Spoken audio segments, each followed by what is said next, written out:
Rohit Sharma fans ने कांग्रेस नेता शमा मोहम्मद को ट्रोल करना क्या शुरू किया। दरबारी मीडिया के कथित पत्रकार अपना कांग्रेसी प्रेम लिए शमा मोहम्मद को डिफेंड करने उतर पड़े। राजदीप सरदेसाई से लेकर आरफा खानम शेरवानी, रोहिणी सिंह और कथित फैक्ट चेकर मोहम्मद जुबैर तक सबने प्रोपेगेंडा चलाने की कोशिश की, मगर आखिर में खुद ही ट्रोल हो रहे हैं। तो चलिए सबसे पहले इन कथित पत्रकारों द्वारा चलाए जा रहे प्रोपेगेंडा पर नजर डालते हैं और एक एक कर सबकी क्लास लेते हैं।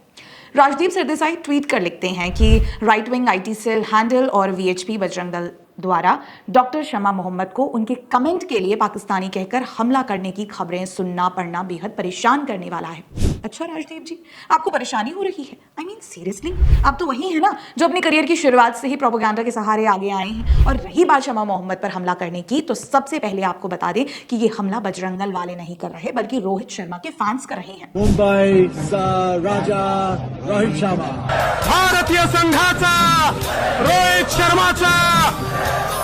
वैसे क्रेजी फैंस के बारे में आप क्या जाने, आपको तो पब्लिक पसंद करती ही नहीं है।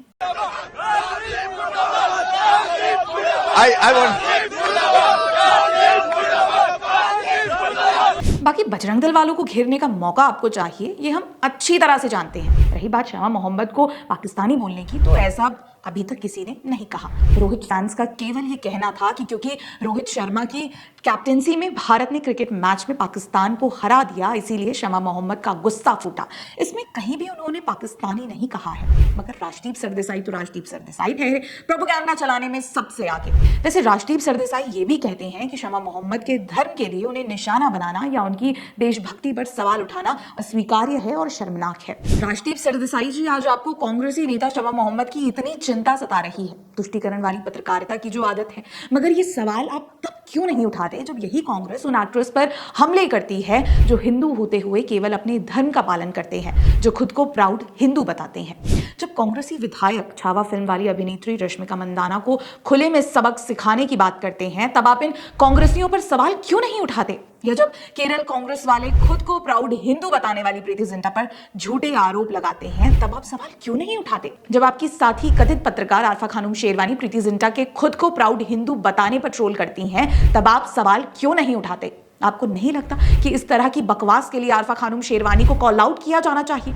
वैसे हमें मालूम है आप ऐसा कुछ नहीं करेंगे, इसीलिए हमने ही ये सवाल उठा लिए।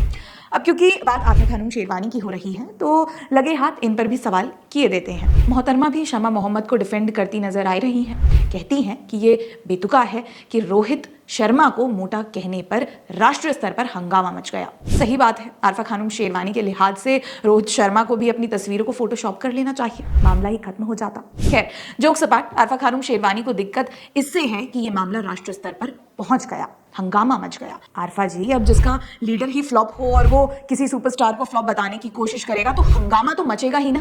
अब रोहित शर्मा की कैप्टेंसी में इतनी बार भारत को जीत मिली है, लेकिन इस जीत का स्वाद आरफा खानम शेरवानी को क्या पता? उन्हें तो प्रोपेगेंडा चलाने से मतलब है। यहाँ आरफा खानम शेरवानी उन पत्रकारों से भी सवाल कर रही हैं जो शमा मोहम्मद से उनके कमेंट को लेकर सवाल पूछ रहे हैं। इसमें कथित पत्रकार रोहिणी सिंह और कथित फैक्ट चेकर मोहम्मद जुबैर भी हैं, जो मीडिया को कोसने का काम कर रहे हैं।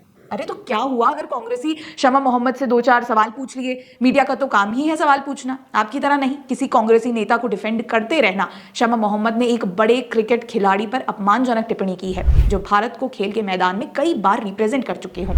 उस पर कोई बड़ी पार्टी का नेता कैसे अपमानजनक टिप्पणी कर सकता है?